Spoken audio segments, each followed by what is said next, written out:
So friends, अब जानते हैं कॉस्ट रिम्बर्सिबल कॉन्ट्रैक्ट के बारे में, सीआर जिसको कहते हैं। सो कॉस्ट रिम्बर्सिबल कॉन्ट्रैक्ट वो होता है जिसमें मैं अगर बायर हूँ और सामने वाला सेलर है, सर्विस सेल कर रहा है, तो दोस्तों एज अ बायर जो है, मैं सेलर को जो सारी कॉस्ट जो है काम की जो भी कॉस्ट होगी या कंपनसेशन होगी वो तो पे करूँगा। उसके अलावा मैं एक फ़ी पे करूँगा जो कि उसमें ऐड होगी, और वो फ़ी जो है वो सेलर का प्रॉफिट होगा, बेसिकली जो प्रॉफिट उसने अर्न करा है। ठीक है दोस्तों, प्रॉफिट कुछ भी हो सकता है, जैसे कि मैं जो कॉस्ट है, जो कंपनसेशन है, उसका कुछ परसेंट जो है मैं सेलर को दे रहा हूँ, तो वो भी मेरा जो हो सकता है सेलर्स प्रॉफिट हो सकता है, मतलब एडिशनल, एक एडिशनल फी मैं उसको दे रहा हूँ। तो मान लो कि अगर जो सर्विस सेलर है, मतलब जो कॉन्ट्रैक्टर है, वो मुझे जो है पेंट की सर्विसेज दे रहा है, मान लो। ठीक है दोस्तों, तो मैं उसको मान लो एक जो कॉन्ट्रैक्चुअल कॉस्ट है वो तो पे करूंगा ही, जो उसकी कंपनसेशन है वो तो पे करूंगा ही। लेकिन अगर मैं उसको ये बोल देता हूँ कि जो पेंट की कॉस्ट है, पेंट की जो कॉस्ट, पेंट भी आप ही लाओगे। ठीक है दोस्तों, पेंट भी आप ही लाओगे, अगर मैं उसको ये बोल देता हूँ, तो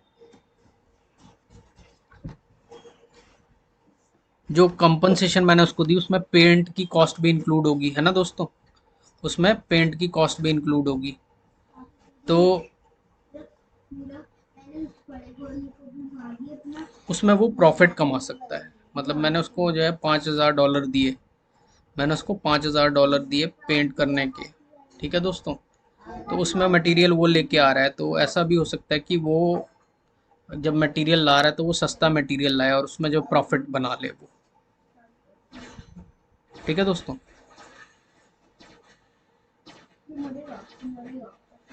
तो यहाँ पे एक्चुअल में क्या हो रहा है इस कॉन्ट्रैक्ट में, इसमें जो है स्कोप ऑफ वर्क जो है वो क्लियर नहीं है, अनसर्टेन है, और जो कॉस्ट है वो भी एस्टिमेट नहीं हो पा रही है प्रॉपरली, क्योंकि हमें पता नहीं कि वो मटेरियल कहाँ से लाने वाला है। ठीक है दोस्तों, तो इसमें रिस्क होता है बायर के लिए, मतलब मेरे लिए रिस्क होगा, और क्योंकि टोटल कॉस्ट मुझे नहीं पता है, तो मैं इस वजह से जो है ज़्यादा कॉस्ट दूंगा उसको, ऐसा हो सकता है। तो इसमें क्या होता है कि जैसे जैसे काम होगा वैसे वैसे कॉस्ट का पता चलेगा। सो अनसर्टेनिटी, कॉस्ट के ऊपर अनसर्टेनिटी की वजह से अ, मुझे इसको केयरफुली मैनेज करना पड़ेगा, और जो इनवॉइस आएंगे सेलर की तरफ से उनको ऑडिट करना होगा। सो आइए दोस्तों, देखते हैं कि जो हमारे कॉस्ट रिम्बर्सिबल कॉन्ट्रैक्ट होते हैं, जिसमें हम अ, जो है उसको एक पर्टिकुलर फ़ी भी दे रहे हैं, प्रॉफिट भी मतलब अर्न कर रहा है वो। सो उसमें किस तरह के कौन कौन से टाइप के कॉन्ट्रैक्ट हम बना सकते हैं। तो एक तो सिंपल होता है कॉस्ट कॉन्ट्रैक्ट। ठीक है दोस्तों, सो हमारा कॉस्ट कॉन्ट्रैक्ट हो जाता, कॉस्ट कॉन्ट्रैक्ट जो होता है, सबसे पहला कॉन्ट्रैक्ट है, उसमें कोई भी फ़ी नहीं पे करते हम, सिर्फ जो है कॉस्ट ही पे करते हैं सेलर को। So seller is not getting any profit, मतलब उसको कोई फ़ी या परसेंटेज नहीं दे रहे एक्चुअल कॉस्ट की। तो हम कह सकते हैं कि सिर्फ कॉस्ट ही दे रहे हैं उसको, उसके काम की। तो वो कोई एक्स्ट्रा प्रॉफिट नहीं कमा पा रहा, तो देखो कॉस्ट कॉन्ट्रैक्ट बोलते हैं। सिंपल कॉन्ट्रैक्ट है कॉस्ट कॉन्ट्रैक्ट। फिर होता है हमारा एक ऐसा कॉस्ट कॉन्ट्रैक्ट जिसमें फ़ी भी होती है, जैसे हमने पहले डिस्कस किया। तो कॉस्ट तो दे ही रहे हैं, उसके अलावा जो 20% ऑफ कॉस्ट भी दे रहे हैं, मतलब एक परसेंटेज ऑफ कॉस्ट भी दे रहे हैं, एग्जाम्पल के लिए लिया हमने। तो उसको बोलते हैं कॉस्ट प्लस फी। ठीक है, cost, cost plus fee, sorry cost plus percentage of cost contract. मतलब इसमें हम एक फ़ी भी दे रहे हैं उसको, जो कि परसेंटेज ऑफ कॉस्ट है। तो C P P C, C P P C, cost plus percentage of cost. So जैसा कि मैंने पहले डिस्कस किया था कि इस टाइप का जो कॉन्ट्रैक्ट होता है, फ़ी वाला जो कॉन्ट्रैक्ट होता है, उसमें ये है कि मैं मल्टीपल सप्लायर से अगर, मतलब जो हमारा, सॉरी जो सामने वाला है, जो सेलर है या जो कॉन्ट्रैक्टर है, अगर वो कई सप्लायर से मटेरियल लेता है, मान लो रॉ मटेरियल, एक जगह उसको $50 का मिल रहा है, दूसरी जगह उसे $10 का मिल रहा है, तो किसको प्रेफर करेगा? वो $10 वाले को प्रेफर करेगा। तो इस तरह से जो है वो, नहीं मतलब उसको $10 का प्रेफर करना चाहिए आपके हिसाब से, लेकिन वो प्रेफर करता है $50 वाला, ज़्यादा कॉस्ट वाला सप्लायर। तो उससे क्या होगा, उससे क्या क्या उसको फ़ायदा होगा? उससे फ़ायदा होगा कि उसने महंगा मटेरियल ले लिया और उसकी कॉस्ट जो है हम पे कर रहे हैं एज अ बायर। ठीक है, एज अ बायर हम पे कर रहे हैं। तो अब क्या है, उसको हम 20% दे रहे हैं ना एक्चुअल कॉस्ट का, जो कि हम उसको कंपनसेशन दे रहे हैं उसका 20% उसको दे रहे हैं, तो उसकी परसेंटेज बढ़ गई, उसका प्रॉफिट बढ़ गया। सो जैसे जैसे जितनी ज़्यादा कॉस्ट होगी उसकी परसेंटेज भी उतनी ज़्यादा होगी। सो दोस्तों इस तरह से जो है वो बैड डील होगी हमारे लिए, बायर के लिए जो है बैड डील होगी। सो दोस्तों इसका सॉल्यूशन यही है कि हम कॉस्ट दें प्लस फिक्स्ड फ़ी दें। मान लो फिक्स फ़ी $20,000 देते हैं, तो वो ज़्यादा बढ़िया है उसके बजाय। एक एक कॉस्ट या कंपनसेशन दी और फिर एक फिक्स्ड फीस दे दी उसको एज अ प्रॉफिट। ठीक है दोस्तों, और ये जो फीस का अमाउंट होता है, जो एक्स्ट्रा फीस देने वाले हम, वो कोई परसेंटेज नहीं होती, वो फिक्स्ड होती है और वो पहले डिसाइड होती है, इससे पहले कि कॉन्ट्रैक्ट का काम स्टार्ट हो।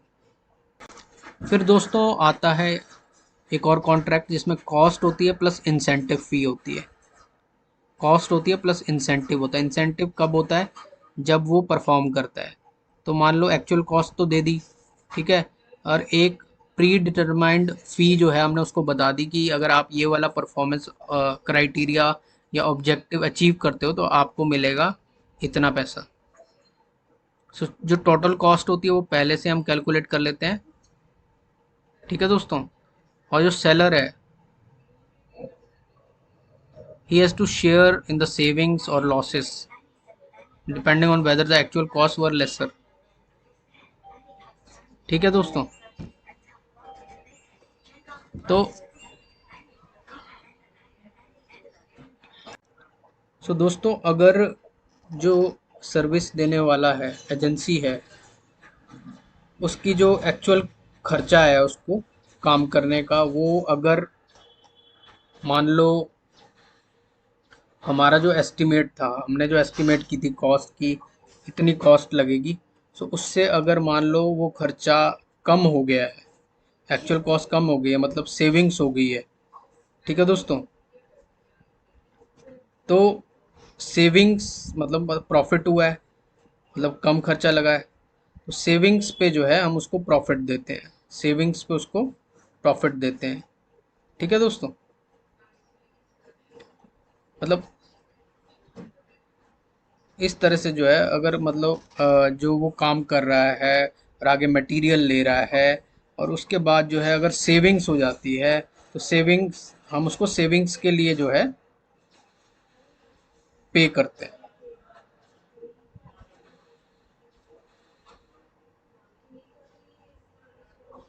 फिर हमारा होता है कॉस्ट सेविंग सिनारियो। तो सिनारियो क्या हो सकता है सेविंग का? जो हमारी एक्चुअल कॉस्ट है, जो एक्चुअल खर्चा आया वो कम आया है जितना हमने टारगेट किया था, एस्टिमेट किया था, तो जो फी उस सेलर को मिलेगी वो सेविंग की मिलेगी। ठीक है, इंसेंटिव फी जो मिलेगी वो सेविंग की मिलेगी। मतलब जो एजेंसी है उसको हमने एक कंपनसेशन देना है, हमने एस्टिमेट किया कि आपको देंगे $1,00,000। ठीक है, हमने एस्टिमेट किया आपको देंगे $1,00,000 लगेगा इस पे, $1,00,000 का काम होगा। लेकिन जो असली में काम होता है वो होता है सिर्फ $50,000 का। कितने का काम होता है? $50,000 का। तो बाकी जो $50,000 बचे हैं, मतलब $50,000 एक तरह से हमारे बच गए, एस्टिमेट से कम हुआ है तो $50,000 बच गए, तो हम उसको $50,000 की जो सेविंग हुई है उसकी एक परसेंटेज उसको दे देंगे उसका, मतलब पैसा बचाने के लिए जो है, कॉस्ट बचाने के लिए जो है हम उसको फ़ी प्रोवाइड कर देंगे। तो ये आ जाता है कॉस्ट प्लस इंसेंटिव फी में। और दोस्तों अगर कॉस्ट बढ़ जाती है, ओवर रन हो जाती है, तो वो भी सेलर जो है शेयर करता है बायर के साथ। मतलब टारगेट कॉस्ट से ज़्यादा कॉस्ट हो गई तो उसको भी सेलर जो है उसमें शेयर होल्डर होता है। सो एक होता है हमारा कॉस्ट प्लस अवार्ड, अवार्ड फी देते हैं उसको। तो कॉस्ट तो दी हमने दी, जो भी कॉस्ट बनती है उसकी, जो भी कंपनसेशन बनता है, प्लस हमने उसको एक परफॉर्मेंस बेस्ड जो है अवार्ड फी भी दे दी। ठीक है दोस्तों। सो दोस्तों इंसेंटिव की डेफिनेशन देख लेते हैं। सो जो हमारा सेलर है वो जो है बेसिकली हमारे जो कंसर्न है उसको एड्रेस करता है। जैसे कि मान लो कॉस्ट कैसा परफॉर्म कर रहा है वो, उसकी परफॉर्मेंस, और स्केड्यूल के अंडर काम कर रहा है, और जो हमारा बजट के अंडर काम कर रहा है। सो दोस्तों अगर वो इन सब पे ठीक ठाक काम कर रहा है तो हम उसको इंसेंटिव देते हैं या बोनस देते हैं। ठीक है दोस्तों, उसको मोटिवेट करने के लिए, बेसिकली जो हमारा सेलर है उसको मोटिवेट करने के लिए। तो अगर वो हमारे ऑब्जेक्टिव्स को, कॉस्ट ऑब्जेक्टिव्स को, परफॉर्मेंस ऑब्जेक्टिव्स को और स्केड्यूल ऑब्जेक्टिव्स को मीट करता है तो हम उसको उसको क्या करते हैं, उसको बोनस अवार्ड करते हैं। तो जैसे मान लो कॉस्ट जो है उसने कम कॉस्ट में काम कर दिया या कम टाइम में काम कर दिया या हाई परफॉर्मेंस दिया उसने, तो सेलर को जो है हम एक्स्ट्रा अमाउंट ऑफ मनी देते हैं, जो कि पहले से एग्रीड अपॉन होता है बायर के साथ, जो हमने उसके साथ पहले से एग्री किया होता है। सो फाइनली दोस्तों पेमेंट्स कैसे करते हैं जो कॉन्ट्रैक्ट की होती हैं। तो उनको या तो जैसे जैसे हमारे खर्चे होते रहते हैं साथ साथ में हम जो है पेमेंट करते रहते हैं, या फिर जैसे पूरा काम कंप्लीट हो जाता है वो कर सकते हैं, पूरी पूरी पेमेंट कर सकते हैं काम खत्म होने के बाद। या फिर हमने एक शेड्यूल बना रखा है कि इतना इतना काम कंप्लीट होगा तो इतनी पेमेंट होगी, तो उस हिसाब से कर सकते हैं। तो ये प्रोजेक्ट मैनेजर की रिस्पॉन्सिबिलिटी है इंश्योर करना कि फंड्स अवेलेबल हैं उनकी पेमेंट करने के लिए, कॉन्ट्रैक्ट की पेमेंट करने के लिए। सो दोस्तों एडवांटेजेस और डिसएडवांटेजेस जो हैं वो अलग अलग कॉन्ट्रैक्ट टाइप की देखते हैं। सबसे पहले हमने पढ़ा था फिक्स प्राइस कॉन्ट्रैक्ट। सो उसका जो स्कोप है वो सबसे पहले डिफाइंड होता है, डिटेल्ड में डिफाइंड होता है, इसीलिए जो उसका कॉस्ट है वो फिक्स कॉस्ट होता है, और उसमें जो फ़ायदा होता है वो बायर का होता है, क्योंकि उसको रिस्क नहीं होता कोई भी। बायर को पता होता है कि ये प्राइस होगा एक्चुअल वर्क का, जो भी वर्क होगा उसका ये प्राइस होगा। और डिसएडवांटेज पहले भी डिस्कस की थी हमने।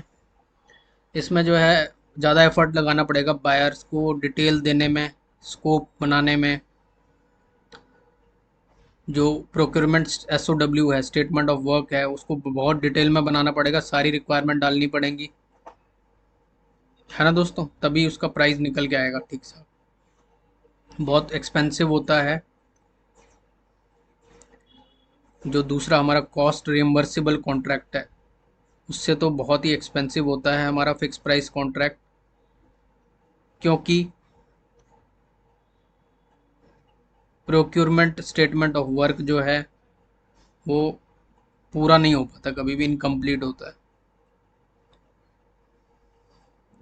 और इसी को जो है हमारा जो एजेंसी या कॉन्ट्रैक्टर है, इनकम्प्लीट रिक्वायरमेंट्स को जो है वो रिस्क के फॉर्म में लेता है और उसका प्राइस बढ़ा देता है, तो ओवरऑल प्राइस जो है बढ़ जाता है। जो सेलर है यानी कि मैं हूँ, जो मैं ट्राई करूँगा कि प्रॉफिट जो है वो स्क्वीज़ आउट करूँ, ज़्यादा से ज़्यादा प्रॉफिट निकालूँ। सॉरी, जो सेलर होगा, सॉरी मैं तो बायर हूँ। जो सर्विस सेलर है वो क्या करेगा, वो प्रॉफिट निकालना चाहेगा ज़्यादा से ज़्यादा, क्योंकि हमने उसको फिक्स प्राइस कॉन्ट्रैक्ट दिया है, तो वो ज़्यादा से ज़्यादा जो है प्रॉफिट निकालना चाहेगा। कैसे निकालेगा, चेंज ऑर्डर्स चेंज ऑर्डर्स भेजेगा। अगर उसको लगेगा ना बाद में कि इन लोगों ने तो मुझे मतलब ठीक से नहीं पे किया, compensation is not correct, fix price है, और तो वो चेंज ऑर्डर बना के भेजेगा। और उसके लिए जो है ये अंडर प्राइस कॉन्ट्रैक्ट होगा। सो हमें ध्यान रखना होगा सेलर का। डिसएडवांटेजेस होती हैं फिक्स प्राइस कॉन्ट्रैक्ट की है। सो दोस्तों, टाइम एंड मटेरियल कॉन्ट्रैक्ट जो था हमारा, जिसमें हम शॉर्ट ड्यूरेशन के लिए जो है ये कॉन्ट्रैक्ट यूज़ करते हैं, जैसे पेंटर हो गया, मान लो कोई पेंटर हो गया, उसके लिए यूज़ कर रहे हैं। तो एडवांटेज तो ये है कि शॉर्ट ड्यूरेशन के लिए यूज़ कर सकते हैं, ये कॉन्ट्रैक्ट जल्दी बन जाता है। और इसमें जो है फिक्स प्राइस कॉन्ट्रैक्ट का भी एलिमेंट होता है और कॉस्ट रिम्बर्सिबल कॉन्ट्रैक्ट का भी एलिमेंट होता है। ठीक है दोस्तों। अब डिसएडवांटेजेस क्या हैं कि शॉर्टर ड्यूरेशन ही होती है जिसमें इस कॉन्ट्रैक्ट को यूज़ किया जा सकता है। लॉन्ग कॉन्ट्रैक्ट्स मतलब लॉन्गर ड्यूरेशन के लिए नहीं यूज़ कर सकते। और इसमें जो है मॉनिटरिंग बहुत करनी पड़ती है, काम करने वाले की कंट्रोल बहुत करना पड़ता है बायर को। और इसमें जो है, जो हमारा कॉन्ट्रैक्टर है, सेलर है, उसके पास उसको कोई इंसेंटिव नहीं मिलता है कि जब वो कंट्रोल करता है कॉस्ट को, मतलब जब वो एक्चुअल कॉस्ट को कम कर देता है एस्टिमेटेड कॉस्ट से, तो उसको कोई भी इंसेंटिव नहीं मिलता है इसमें। टाइम एंड मटेरियल का एग्जांपल हमने शेयर किया था। एक इलेक्ट्रिशियन को हायर करते हैं, उसको $30 पर आवर का देते हैं। ठीक है दोस्तों। और साथ में उसको जो है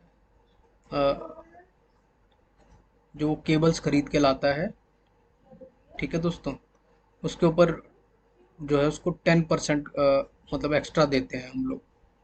मतलब वो केबल्स जो है वो अपने एंड से खरीद के ला रहा है ना, तो उसकी केबल की तो कॉस्ट होगी होगी, लेकिन उसमें अगर वो सेविंग करवाता है हमें, तो उसको उस सेविंग का भी हम कुछ परसेंट दे देते हैं। सो दोस्तों, बात करें कॉस्ट रिम्बर्सिबल कॉन्ट्रैक्ट की, जिसमें फिक्स कॉस्ट भी होती है प्लस फ़ी भी होती है, एडिशनल इंसेंटिव हो गया, अवार्ड हो गया।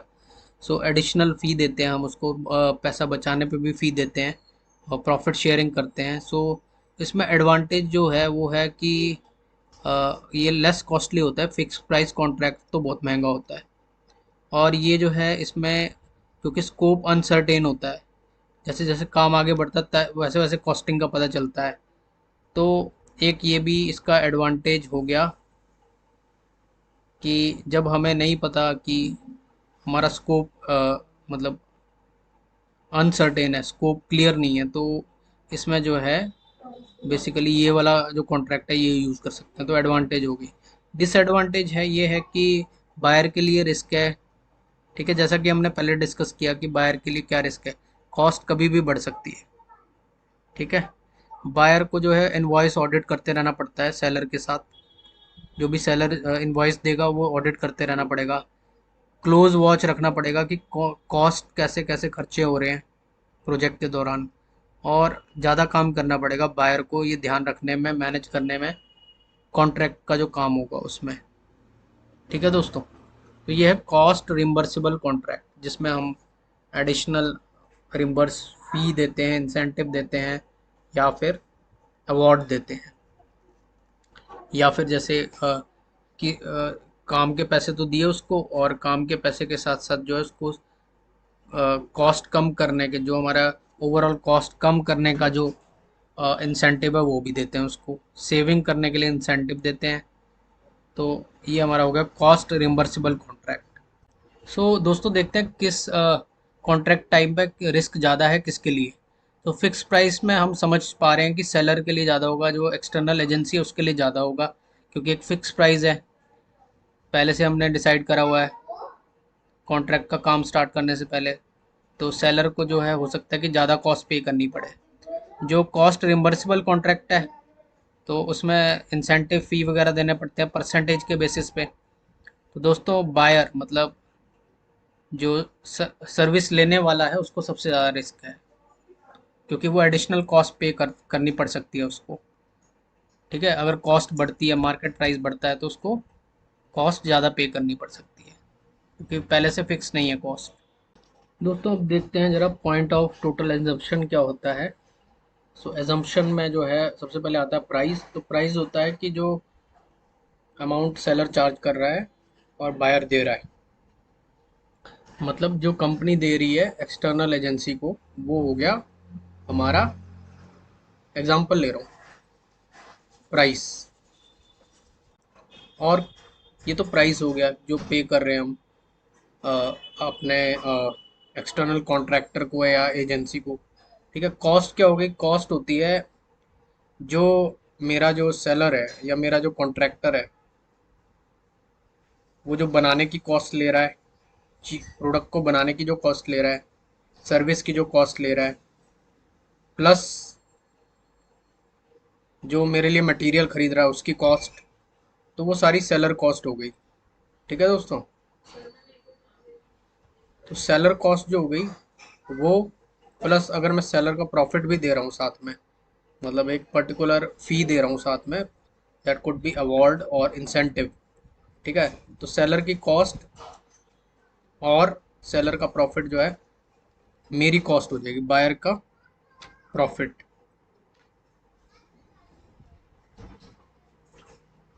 सॉरी, बायर की कॉस्ट हो जाएगी, मतलब मेरी कॉस्ट हो जाएगी। मुझे कितनी कॉस्ट पड़ेगी? मुझे कॉस्ट पड़ेगी सेलर की कॉस्ट मिला के, सेलर का प्रॉफिट जो भी होगा, ये दोनों मिला के मुझे मेरी कॉस्टिंग पड़ेगी। मेरे को खर्चा जो पड़ेगा वो पड़ेगा सेलर ने जितना खर्च करा मटेरियल खरीदने में, और सेलर को जितना मैंने प्रॉफिट दिया। ठीक है, सेलर को जितना मैंने प्रॉफिट दिया प्लस सेलर के काम की जो कॉस्ट है, वो सब मिला के जो है मेरे को कॉस्ट पड़ेगी। मेरा खर्चा उतना होगा, जिसको बोलते हैं बायर कॉस्ट। सर्विस बाय करने की कॉस्ट मुझे इतनी पड़ेगी। सो सो दोस्तों, आगे जो हमारा होता है टारगेट प्राइस और टारगेट फी या प्रॉफिट ऑफ सेलर। तो टारगेट प्राइस जैसे कि पता है कि एस्टिमेटेड कॉस्ट कितनी होगी, एस्टिमेटेड प्राइस कितना होगा जब हम किसी को काम देंगे एक्सटर्नल एजेंसी को। So estimate for procurement, procurement में जो टोटल एस्टिमेट लगता है उसको टारगेट प्राइस बोलते हैं। तो ये तो एस्टिमेट हो गया। जो एक्चुअल कॉस्ट है उसको बोलते हैं टारगेट कॉस्ट। जो मैंने जो एक्चुअली पैसा लगा उसको बोलते हैं टारगेट कॉस्ट। ठीक है दोस्तों, और जो फी पे करी उसको बोलते हैं टारगेट फी। तो टारगेट कॉस्ट भी मैं ही पे कर रहा हूँ एजेंसी को, और टारगेट फी भी मैं ही पे कर रहा हूँ। तो टोटल मैं क्या पे कर रहा हूँ? Target price. ठीक है दोस्तों, और टारगेट प्राइस वो भी होता है टोटल प्रोक्योरमेंट का प्राइस जो मैंने एस्टिमेट करा है, और उसी से मैं कंपेयर करता हूँ जो एक्चुअल टारगेट कॉस्ट है उसको।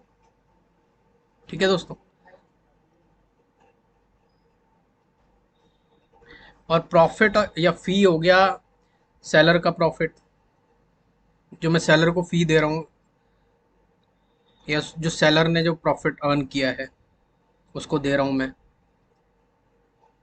सो ये टोटल पार्ट होता है टारगेट प्राइस का। जो टारगेट प्राइस है उसका पार्ट होगा ये। सो दोस्तों, कॉस्ट सेविंग्स या कॉस्ट ओवररन जो होती है बायर और सेलर के बीच में, उसके रेशियो को बोलते हैं शेयरिंग रेशियो। ठीक है दोस्तों, जैसे कॉस्ट सेविंग हो गया 80/20, तो उसको कॉस्ट सेविंग रेशियो बोल दिया कि कितनी सेविंग हुई। ठीक है,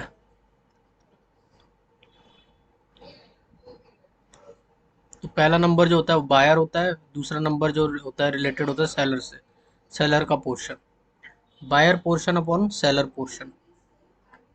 ठीक है दोस्तों, आगे आता है सीलिंग प्राइस। तो सबसे ज़्यादा प्राइस जो है, मैक्सिमम प्राइस जो एज अ बायर मैं देना चाहता हूँ, वो सीलिंग प्राइस हो गया, हाईएस्ट प्राइस। सो दोस्तों, अब एक नई टर्म आ गई है, point of total exemption. Point of total exemption का मतलब है एक ऐसा पॉइंट जिसके ऊपर सेलर जो है कॉस्ट बियर नहीं कर सकता है। ठीक है, अगर लॉसेस जो है स्टार्ट हो जाते हैं सेलर को, तो वो इस पॉइंट के बाद है। तो इसको बोलते हैं पॉइंट ऑफ टोटल एग्जम्पशन। इसके ऊपर कोई भी कॉस्ट चली जाती है, अगर point of total PTA, point of total exemption से ऊपर कोई भी अगर कॉस्ट चली जाती है, तो वो ड्यू टू मिस मैनेजमेंट होता है सेलर की तरफ से, एजेंसी की तरफ से। So this is why seller जो है वो रेगुलरली मॉनिटर करता है कॉस्ट को अगेंस्ट पीटीए। सो उनको मॉनिटर करने के लिए होता है पीटीए, वैसे थ्रेश होल्ड की तरह एक पॉइंट, ताकि वो अपने प्रॉफिट्स को और कॉस्ट को चेक में रख सकें। इसको कैलकुलेट करने का फॉर्मूला होता है एक। सो इसको कैलकुलेट करने का फॉर्मूला है ceiling price minus target price. Ceiling price जो मैक्सिमम प्राइस जो बायर पे कर सकता है, वो हाईएस्ट प्राइस जो बायर पे कर सकता है, उसमें से माइनस कर देते हैं टारगेट प्राइस। टारगेट प्राइस जो होता है वो एक्चुअल कॉस्ट जो बायर को पड़ती है, divided by buyer share ratio.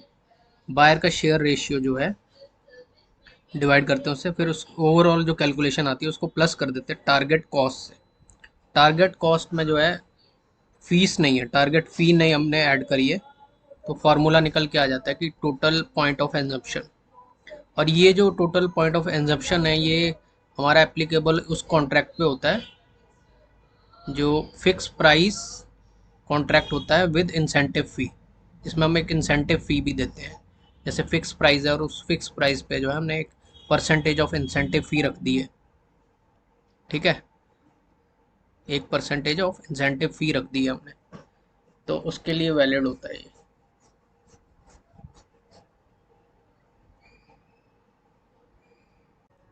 तो दोस्तों अब पढ़ेंगे प्रोक्योरमेंट डॉक्यूमेंट्स के बारे में, जो कि हम कब असेंबल करना शुरू करते हैं, जब हमारे पास जो है कॉन्ट्रैक्ट टाइप डिसाइड हो गया। ठीक है, उसके बाद प्रोक्योरमेंट स्टेटमेंट ऑफ वर्क बन गया हमारा। ठीक है, ये दोनों डॉक्यूमेंट हमने पहले डिस्कस किए थे लेक्चर में। सो अभी जो है प्रोक्योरमेंट डॉक्यूमेंट जो है वो असेंबल करेंगे।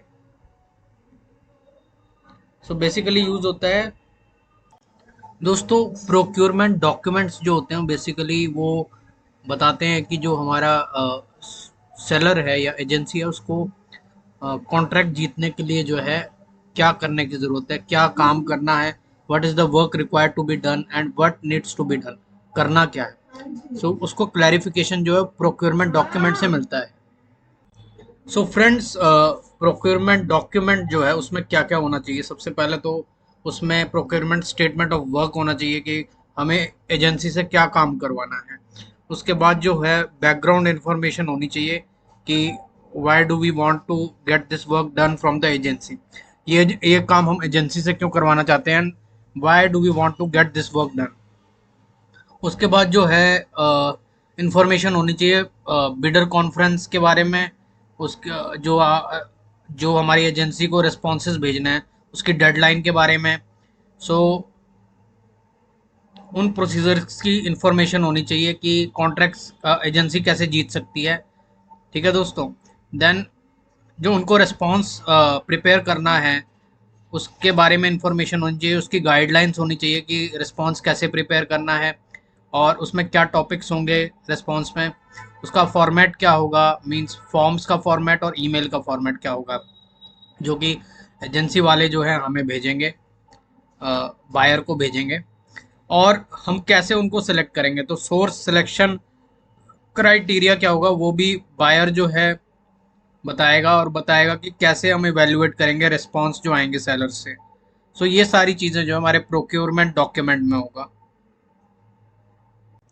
सो दोस्तों, तीन तरह के डॉक्यूमेंट होते हैं प्रोक्योरमेंट के लिए।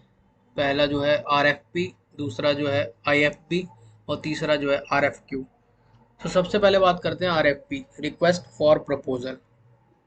सो दोस्तों, we are requesting the agency for sending their proposal. ठीक है दोस्तों, आरएफपी भेजते हैं उनको, और उसमें जो है सब डिटेल्स होती है कि काम कैसे करना है। ठीक है दोस्तों,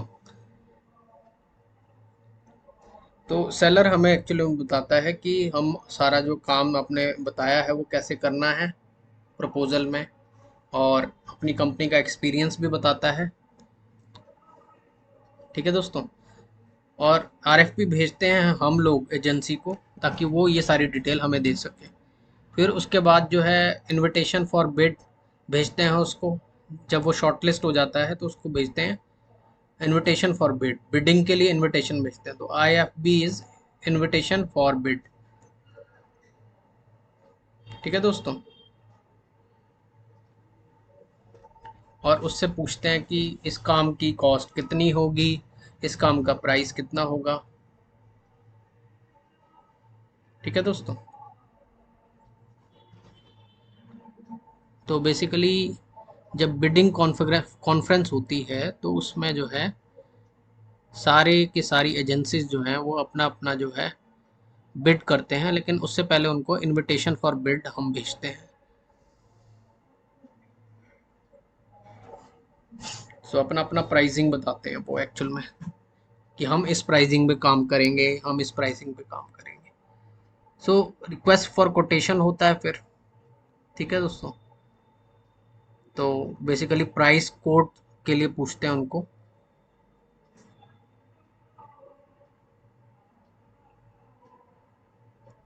प्राइस कोट में जैसे प्राइस पर आइटम, पर आवर, पर मीटर क्या है उनका। So we ask the agency to send their quotation by sending them request for quotation, RFQ। ठीक है दोस्तों।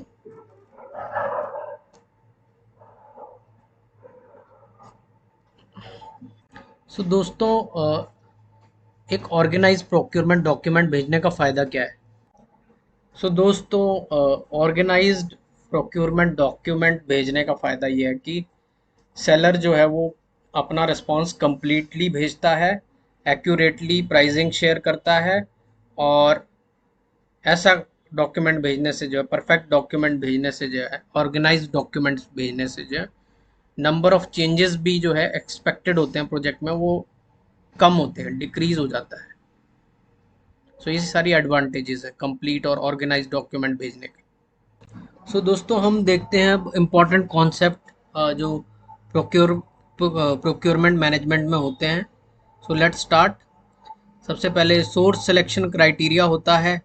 सोर्स सिलेक्शन क्राइटेरिया की बात करें तो उसमें हम देखते हैं कि हमारा जो सेलर है या एजेंसी है या कॉन्ट्रैक्टर है, उसका जो एक्सपीरियंस है वो कितना है, उसको टेक्निकल नॉलेज कितनी है, और किस तरह की क्वालिटी के वो प्रोडक्ट्स बनाता है, उसकी पास्ट में परफॉर्मेंस कैसी रही है, और क्या उसमें प्रोजेक्ट मैनेजमेंट स्किल्स हैं कि नहीं।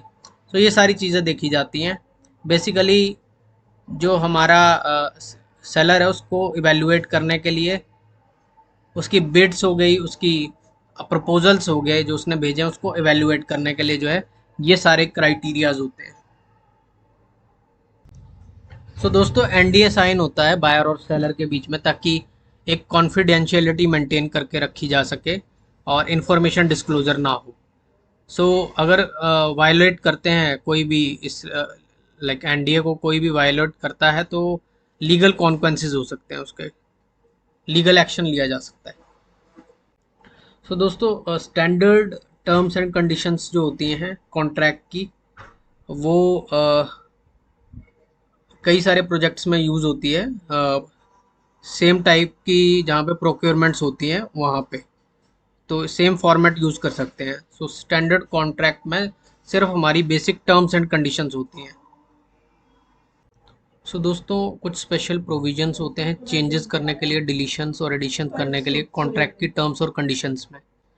ठीक है दोस्तों, उनको बोलते हैं स्पेशल प्रोविजंस। और ये प्रोविजंस जो हैं, ये हो सकता है कि प्रोजेक्ट की कोई रिक्वायरमेंट आ गई हो या कुछ रिस्क हो आगे, उस वजह से जो है ये चेंजेस, डिलीशंस, एडिशंस करने पड़ रहे हैं, या ये स्पेशल प्रोविजंस करने पड़ रहे हैं टर्म्स और कंडीशंस में। सो एक सिंपल डॉक्यूमेंट भी होता है जो बायर सेलर को भेजता है विद अपना इंटरेस्ट शो करने के लिए कि हम जो है आपसे सर्विसेज लेना चाहते हैं। We wanted to buy something from the seller. So उसको बोलते हैं लेटर ऑफ इंटेंट। और ये कोई लाइक लीगल या कॉन्ट्रेक्चुअल ऑब्लिगेशन नहीं होती इसमें, और ये कोई कॉन्ट्रैक्ट नहीं होता है, सिंपल एक डॉक्यूमेंट होता है, सिंपल एक लेटर होता है। सो प्रिविटी क्या होता है। प्रिविटी जो है कॉन्ट्रेक्चुअल रिलेशनशिप जो है दोनों पार्टीज के बीच में, उसी को प्रिविटी कहते हैं। सो दोस्तों टर्म्स एंड कंडीशन का जो कॉन्ट्रैक्ट होता है, और सॉरी कॉन्ट्रैक्ट की जो टर्म्स और कंडीशंस होती हैं वो क्या होती हैं ये देखते हैं ज़रा। सो उसमें जो है इन्वॉल्वमेंट होता है प्रोजेक्ट मैनेजर का और प्रोक्योरमेंट मैनेजर का। और प्रोक्योरमेंट जो है वो कंडक्ट किया जाता है प्रोक्योरमेंट डिपार्टमेंट द्वारा और प्रोक्योरमेंट मैनेजर द्वारा। सो दोस्तों प्रोजेक्ट मैनेजर जो है वो एक्टिवली इन्वॉल्व होना चाहिए कॉन्ट्रैक्ट के क्रिएशन में। कौन होना चाहिए? Project manager.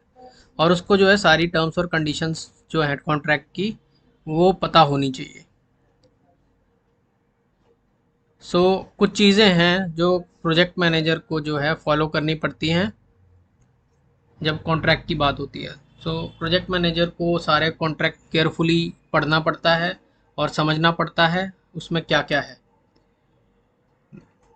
अगर कुछ भी लिखा है कॉन्ट्रैक्ट में तो उसको पूरा करना पड़ेगा जब तक दोनों पार्टीज जो हैं वो म्यूचुअली एग्री नहीं करती, ठीक है, और कोई ऑफिशियल चेंज इशू नहीं होता है, तब तक जो है सारी चीज़ें जो हैं वो करनी पड़ेंगी, लीगल बाइंडिंग होगी। दोस्तों, जो भी रिक्वायरमेंट्स हैं और जो भी टर्म्स लिखी गई हैं कॉन्ट्रैक्ट में, वो सारी होनी चाहिए, एनफोर्स होनी चाहिए और फुलफिल होनी चाहिए। तो ये सब होता है terms and condition of a contract में। सो दोस्तों, एक कॉन्ट्रैक्ट का ब्रीच क्या होता है, ब्रीच ऑफ कॉन्ट्रैक्ट क्या होता है? जब भी कोई रिक्वायरमेंट या ऑब्लिगेशन जो कॉन्ट्रैक्ट में लिस्टेड है वो फुलफिल नहीं कर रहा है दोनों पार्टीज में से कोई भी, तो ब्रीच ऑफ कॉन्ट्रैक्ट कह सकते हैं उसको। और ब्रीच ऑफ कॉन्ट्रैक्ट का रिप्लाई जो है कभी भी ब्रीच ऑफ कॉन्ट्रैक्ट से नहीं देना चाहिए किसी भी पार्टी को। और अगर सेलर फेल हो जाता है कोई आइटम जो है उसको डिलीवर करने में एज पर द कॉन्ट्रैक्ट, तो बायर जो है उसको उसकी पेमेंट नहीं रोक सकता है। इंस्टेड उसको जो है फॉर्मल लेटर भेज सकता है जिसमें वो नोटिफाई कर सकता है कि अ, आपने जो है ये कॉन्ट्रैक्ट का ब्रीच किया है। सो जो रिस्पॉन्स होगा ब्रीच ऑफ कॉन्ट्रैक्ट का वो एक फॉर्मल इंटीमेशन के रूप में जाएगा।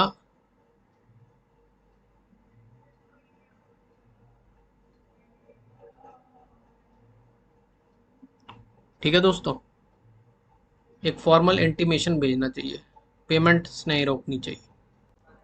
सो दोस्तों, फोर्स्ड मेजोर या फोर्स मेजोर ये क्या होता है? ये होता है कि जैसे कोई बड़ी घटना हो जाती है तो उस केस में क्या होगा कॉन्ट्रैक्ट का, कॉन्ट्रैक्चुअल ऑब्लिगेशन का।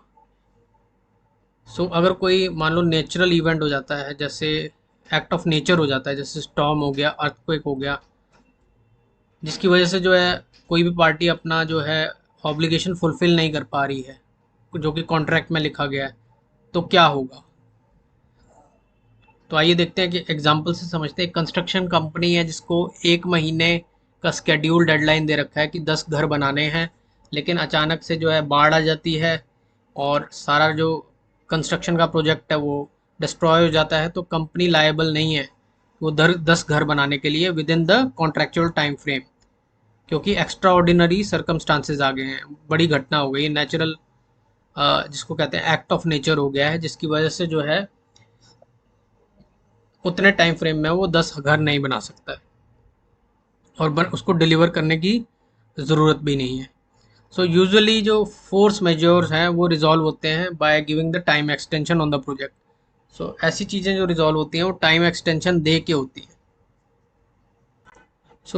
कॉम्पिटिटिव प्रोक्योरमेंट क्या होता है ये जान लेते हैं। कॉम्पिटिटिव प्रोक्योरमेंट जो होता है उसमें जो है हम एज अ बायर्स जो है सिलेक्ट करते हैं सेलर्स को बिडिंग प्रोसेस के बाद, जहाँ पे वो लोग एक दूसरे से compete करते हैं, बायर्स सॉरी सेलर्स जो है compete करते हैं एक दूसरे से और प्रपोजल सबमिट करते हैं, और हम देन उसको एवेल्युएट करते हैं सारे प्रपोजल्स को, और उसमें से जो अ, एक जो हमारे जो क्राइटेरिया है उसको फुलफिल कर रहा है या फिट कर रहा है उसमें उसको सिलेक्ट करते हैं। तो that is called competitive procurement, जिसमें काफ़ी सारे जो एजेंसीज है वो compete करती है। दोस्तों, नॉन कॉम्पिटिटिव प्रोक्योरमेंट वो होता है जिसमें हमें बिडिंग प्रोसेस वगैरह नहीं करना पड़ता, और इसमें जो है हम डायरेक्टली जो है सेलर से एंगेज करते हैं। ठीक है दोस्तों, सेलेक्ट करते हैं और डायरेक्टली जो है सेलर से एंगेज करते हैं, एंड इसकी वजह से जो है सेव टाइम, मतलब टाइम जो है सेव हो जाता है और हमें जो है पूरा का पूरा प्रोक्योरमेंट प्रोसेस नहीं करना पड़ता है।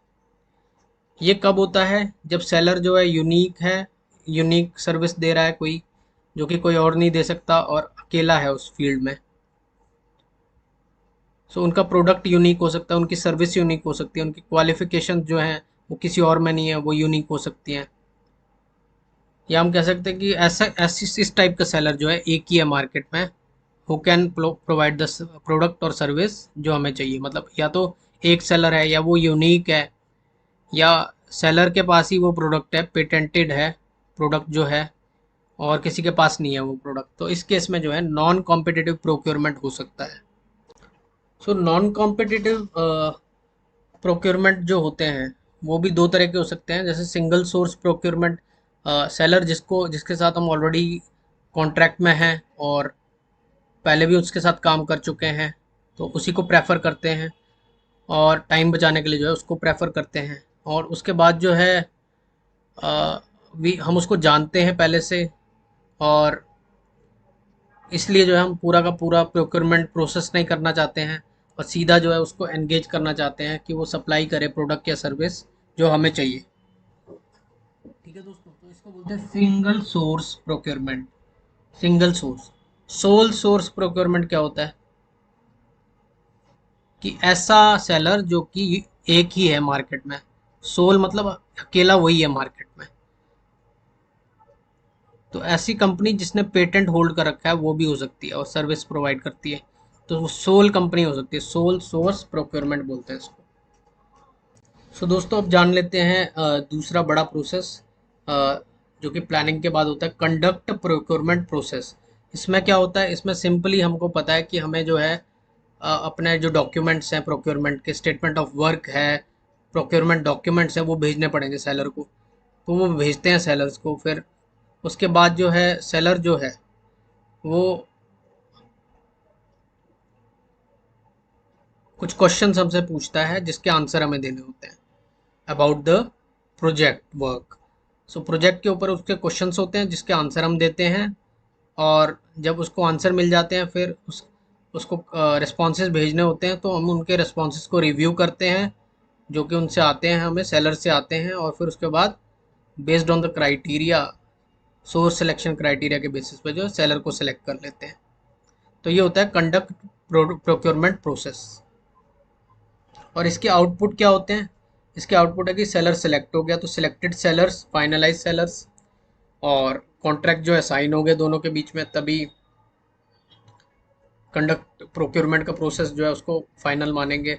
चेंज रिक्वेस्ट हैं अगर कुछ जो चेंजेस आते हैं, और resource calendars for sellers contractors. Resource calendars होते हैं इसमें आउटपुट के फॉर्म में, जो हमें मतलब मेंटेन करने पड़ते हैं। फॉर सेलर्स भी होते हैं और फॉर कॉन्ट्रैक्टर्स भी होते हैं। रिसोर्स कैलेंडर मीन्स उनकी अवेलेबिलिटी कब कब है। तो दोस्तों अब ज़रा देख लेते हैं कि प्रोक्योरमेंट कंडक्ट कैसे होता है। सबसे पहले एडवर्टाइजिंग की जाती है, मतलब स्प्रेड ऑफ वर्ड करना है अगर, तो जो अगर मैं बायर हूँ तो मेरे को अपनी जो रिक्वायरमेंट है प्रोडक्ट की या सर्विस की,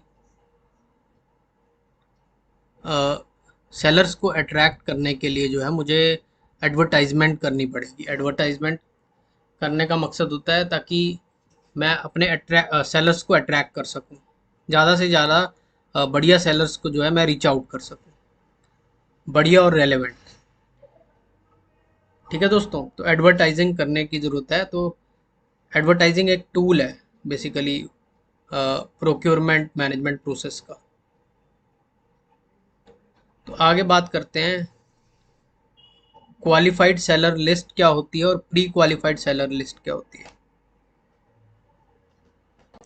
दोस्तों क्वालिफाइड सेलर लिस्ट या प्री क्वालिफाइड सेलर लिस्ट उन सेलर्स की लिस्ट होती है जिन पे रिसर्च की जा चुकी है, इन्वेस्टिगेट किया गया है, उनका कंपनी बैकग्राउंड क्या है, उनके क्रेडेंशियल्स क्या हैं और इन्फॉर्मेशन क्या है।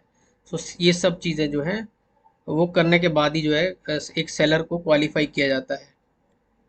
वो क्वालिफाइड सेलर की लिस्ट में आ जाता है। जो बायर है उसके पास आइडियली एक लिस्ट होनी चाहिए सेलर्स की, क्वालिफाइड सेलर्स की, और लिस्ट में होंगे नाम और कॉन्टैक्ट डिटेल्स उन सब सेलर्स के जो डील करती है उस प्रोडक्ट और सर्विस में जो आपको चाहिए, जो बायर को चाहिए। ठीक है दोस्तों, और ये लिस्ट जो है चेक की जा चुकी होगी और वेरीफाइड होगी। एक वेरीफाइड और चेक लिस्ट होगी सेलर्स की। अच्छा, ये लिस्ट होने का एडवांटेज क्या होता है, इस लिस्ट का एडवांटेज ये है कि हमें जो है बाहर जाने की ज़रूरत नहीं है, देखने की ज़रूरत नहीं है, सेलर्स को ढूंढने की ज़रूरत नहीं है स्क्रैच से, अगर हमारे पास ये लिस्ट है। सो दोस्तों, सेलर्स सेलेक्ट हो गए, आइडेंटिफाई हो गए, अब क्या करना है? अब शॉर्ट लिस्टेड या सिलेक्टेड सेलर्स को जो है प्रोक्योरमेंट डॉक्यूमेंट्स भेजे जाते हैं। ठीक है दोस्तों, और प्रोक्योरमेंट डॉक्यूमेंट्स भेजने के बाद जो है बिडर कॉन्फ्रेंस होती है। बिडर कॉन्फ्रेंस, जिसमें सेलर्स जो हैं वो अपने अपने क्वेश्चंस पूछते हैं बायर से about the project. Bidder conference क्यों की जाती है? बिडर कॉन्फ्रेंस इसलिए की जाती है कि सारे के सारे एजेंसी सेलर जो है एक जगह इकट्ठा हो सकें और उनकी क्वेरीज को आंसर किया जा सके, ताकि सबके पास जो है सेम इंफॉर्मेशन आ जाए प्रोजेक्ट के बारे में और इसकी रिक्वायरमेंट के बारे में। इसीलिए उनको इकट्ठा किया जाता है एक जगह। बिडर कॉन्फ्रेंस होने के बाद सारे क्वेश्चंस और आंसर्स जो है कंपाइल किए जाते हैं और सभी सेलर्स को जो है या जो बिड करने वाले हैं उनको भेजे जाते हैं, ये इंश्योर करने के लिए कि सब लोग एक पेज पर हैं, everybody is on the same page. So bidder conference जो है वो बेनिफिशियल होती है बायर के लिए भी और सेलर के लिए भी, क्योंकि इसमें क्लैरिफिकेशन होता है कि क्या काम करना है, क्या वर्क रिक्वायर्ड है, और जो सेलर है वो अपना प्राइस भी बताता है फॉर डूइंग द वर्क, अपना प्राइस बताएगा वो, तो इसीलिए बेनिफिशियल होती है। क्वेश्चंस और आंसर्स, बिडर कॉन्फ्रेंस के जो क्वेश्चंस और आंसर होते हैं वो सब कंपाइल किए जाते हैं, सब सेलर्स को भेजे जाते हैं प्रोक्योरमेंट डॉक्यूमेंट्स के साथ, बेसिकली इंश्योर करने के लिए कि सबके पास सेम इंफॉर्मेशन है, so that they can develop their responses. So दोस्तों, कौन से टूल्स यूज़ होते हैं प्रोक्योरमेंट कंडक्ट करने के लिए? बात करते हैं, जैसे कि बिडर कॉन्फ्रेंस हो गई। अब जो है सेलर्स जो हैं, जो भी सेलर्स हैं, उनको अपने क्वेश्चंस के आंसर मिल गए और उन्होंने अपने प्राइसिंग जो है वो बता दी, क्लैरिफाई कर दी। अब जो है वो अपने रिस्पॉन्सेज प्रिपेयर करते हैं। अब उनका काम है अपने रिस्पॉन्सेज प्रिपेयर करना। तो जैसे कि रिस्पॉन्स हो गया, सेलर रिस्पॉन्स हो गया, सेलर प्रपोजल बना रहा है, बिड बना रहा है, कोट बना रहा है, ठीक है, कोटेशन बना रहा है या फिर रिस्पॉन्स बना रहा है। बेसिकली वो अपना ऑफिशियल रिस्पॉन्स तैयार कर रहा है इस टाइम पे। तो इसको बोलते हैं कि सेलर प्रपोजल वो क्रिएट कर रहा है, या कोट क्रिएट कर रहा है, या बिड क्रिएट कर रहा है, या रिस्पॉन्सेज क्रिएट कर रहा है। तो ये बहुत लेंथी प्रोसेस हो सकता है, तो इसके लिए टाइम चाहिए और प्रोजेक्ट मैनेजर को जो है उनको टाइम देना चाहिए, so that they can create a response. और ये जो है प्रोजेक्ट मैनेजर को इंक्लूड करना चाहिए स्केड्यूल के अंदर, ओवरऑल प्रोजेक्ट का जो स्केड्यूल होता है उसमें डालना चाहिए, rather than putting it separately. अलग से डालने के बजाय पूरे प्रोजेक्ट के स्कोप में इसको डालना चाहिए। अब देखते हैं कि किस तरह के रिस्पॉन्सेज जो है सेलर्स क्रिएट करते हैं, आइए देखते हैं। दोस्तों, टाइप ऑफ रिस्पॉन्सेज देखते हैं जो कि हमारे सेलर क्रिएट करते हैं। तो अगर मान लो हमने उनको भेजा है रिक्वेस्ट फॉर प्रपोजल, आरएफपी भेजा है, तो उसके लिए वो प्रपोजल भेजेंगे, रिस्पॉन्स में प्रपोजल क्रिएट करेंगे और भेजेंगे। अगर हमने रिक्वेस्ट फॉर कोटेशन कोट भेजा है, आरएफक्यू भेजा है, तो वो हमें प्राइस कोट रिस्पॉन्स में भेजेंगे, ठीक है। अगर हमने इनविटेशन फॉर बिड भेजा है तो वो हमें बिड भेजेंगे रिस्पॉन्स में। क्या भेजेंगे? बिड। क्या भेजेंगे वो? बिड। जो भी हम प्रोक्योरमेंट डॉक्यूमेंट उनको भेजते हैं उसके रिस्पॉन्स में सेलर जो है रिस्पॉन्स क्रिएट करते हैं। दोस्तों, अब बात करते हैं प्रपोजल रिव्यू की, कैसे रिव्यू किए जाते हैं प्रपोजल। अब जो सेलर है उसने हमें प्रपोजल भेज दिया, अब बायर को रिव्यू करना है प्रपोजल, उसको इवेल्युएट करना है। तो based on source selection criteria जो है, हम एज अ बायर जो है सेलेक्ट करते हैं सेलर को। क्राइटेरिया जैसे होता है सोर्स सिलेक्शन क्राइटेरिया, उसमें requirement for selecting a seller for the project होती हैं, जो कि हमने प्लान प्रोक्योरमेंट मैनेजमेंट में प्लानिंग के दौरान जो है सोर्स सिलेक्शन क्राइटेरिया देखा था। तो दोस्तों सिलेक्ट करने के लिए सेलर को जो है बायर जो है वो उसको डायरेक्टली सिलेक्ट कर सकता है, ठीक है, बेस्ड ऑन ट्रस्ट, और या फिर based on like the selection criteria जो है डायरेक्टली सेलेक्ट कर सकता है, या फिर सेलर को बोल सकता है कि तुम मुझे एक प्रेजेंटेशन दो, या फिर सेलर को रिक्वेस्ट कर सकता है कि मतलब कुछ शॉर्ट लिस्टेड सेलर को बुला के बोल सकता है कि प्रेजेंटेशन दो, ठीक है, या फिर 3-4 सेलर हैं या मल्टीपल सेलर्स हैं उनके साथ नेगोशिएट कर सकता है। तो ये सारे चीज़ें करनी पड़ती हैं टू सेलेक्ट अ सेलर। तो दोस्तों कैसे इवेलुएट करते हैं प्रपोजल को, देख लेते हैं प्रोसेस क्या है। तो प्रपोजल्स को इवेलुएट करते हैं क्वांटिटेटिवली, जिससे जो है कोई भी पर्सनल लाइकिंग या कोई भी बायस नहीं होता है, वो सब हट जाता है। सो क्वांटिटेटिव प्रोसेस यूज़ करने से जो है आप सेलर के प्रपोजल को रिव्यू कर सकते हो और इवेल्युएट कर सकते हो according to a particular criteria, या फिर अलग अलग क्राइटेरिया से भी कर सकते हो।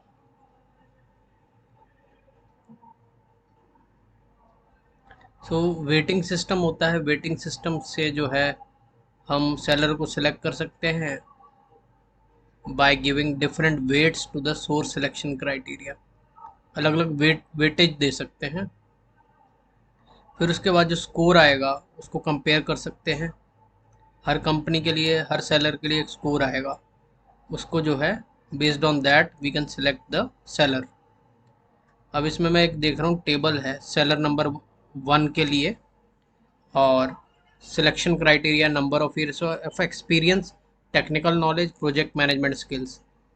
तो number of years of experience को 40% वेटेज दिया गया है, टेक्निकल नॉलेज उनकी जो है 30% वेटेज दिया गया है, और बाकी जो है प्रोजेक्ट मैनेजमेंट स्किल उसको 20%। तो यानी कि 90% वेटेज हो गया। और सेलर रेटिंग आउट ऑफ 100 दी गई है, नंबर ऑफ एक्सपीरियंस को 60 दी गई है आउट ऑफ 100, टेक्निकल नॉलेज को 70 दी गई है, और प्रोजेक्ट मैनेजमेंट स्किल्स को रेटिंग दी गई है 50। ठीक है दोस्तों, तो सबसे ज़्यादा रेटिंग दी गई है टेक्निकल नॉलेज को, और उसके बाद एक्सपीरियंस को। फिर स्कोर क्या है, स्कोर होता है वेटेज, जो जितनी वेटेज है ओवरऑल प्रोजेक्ट में, जैसे एक्सपीरियंस की वेटेज ज़्यादा है, वेटेज को मल्टीप्लाई कर देते हैं रेटिंग जो 100 में से निकल के आई है, तो हमें स्कोर मिल जाता है, सोर्स सिलेक्शन क्राइटेरिया का स्कोर मिल जाता है। तो हमें स्कोर मिला है number of years of experience में 24 मिल गया, टेक्निकल नॉलेज में मल्टीप्लाई किया तो 21 मिल गया, और प्रोजेक्ट मैनेजमेंट स्किल्स में 10 मिल गया, सबको ऐड किया तो 56 मिल गया। सो हमारा सेलर 1 का जो एक स्कोर निकल के आ गया। तो इस तरह से हम सेलर 2 का, सेलर 3 का सबका स्कोर निकालेंगे based on these selection criterias, और निकालने के बाद जो है कंपेयर करेंगे और देख लेंगे कि कौन से जो सेलर्स हैं वो मैच करते हैं हमारे क्राइटेरिया से। सो दोस्तों इंडिपेंडेंट एस्टिमेट्स क्या होते हैं प्रपोजल रिव्यू करते टाइम? इंडिपेंडेंट एस्टिमेट होते हैं कि अपना खुद का एक प्रोजेक्ट बनाया था इन हाउस, उसकी जो कॉस्ट लगी थी उसको उससे कंपेयर करते हैं उस कॉस्ट को जो सेलर ने प्रपोज करी है। तो इसको बोलते हैं इंडिपेंडेंट एस्टिमेट, कि वेदर जो हमारी जो कॉस्ट थी, या फिर वेदर जो सेलर ने जो कॉस्ट कन्वे करी है वो जस्टिफाइड है कि नहीं। तो इस तरह पता करते हैं अपने किए हुए प्रोजेक्ट से, जो है उसके कॉस्ट से जो है कंपैरिजन करते हैं। तो दोस्तों सेलर्स को शॉर्टलिस्ट करने के लिए जो एक स्क्रीनिंग सिस्टम बना देते हैं, मतलब मिनिमम रिक्वायरमेंट्स रख देते हैं प्रोजेक्ट के लिए, जिसके हिसाब से हम जो हमारे सेलर्स हैं उनको शॉर्टलिस्ट करेंगे। ठीक है दोस्तों। सो दोस्तों फिर आता है हमारा प्रपोजल रिव्यू करने का जो है एक और तरीका। सो पास्ट परफॉर्मेंस हिस्ट्री देखी जाती है कि कैसे हम हमारे जो पुराने सेलर्स हैं उनसे कैसे लाइक डील किया गया था, उनसे जो डीलिंग थी वो कैसी थी। सो वो चीज़ें देखी जाती हैं बेसिकली जब हम कुछ अवॉर्ड करते हैं, like we award the procurement to the particular seller, तो उससे पहले ये देखा जाता है। फिर प्रेजेंटेशंस होती हैं रिव्यू के टाइम पे, तो सेलर्स को बोला जाता है कि आप अपने प्रपोजल को प्रेजेंट करो फेस टू फेस सेशन के फॉर्मेट में। तो फेस टू फेस आप अपने प्रपोजल को प्रेजेंट करो। तो इस तरह से जो है फाइनल सेलर जो है उसको हम सेलेक्ट कर लेते हैं। इससे पहले जो हमने टॉप सेलर्स जो हैं वो तो शॉर्टलिस्ट कर लिए थे, तो फाइनल सेलर को सिलेक्ट करने के लिए जो है उसको प्रेजेंटेशन या face to face interactive session देने के लिए बोलते हैं।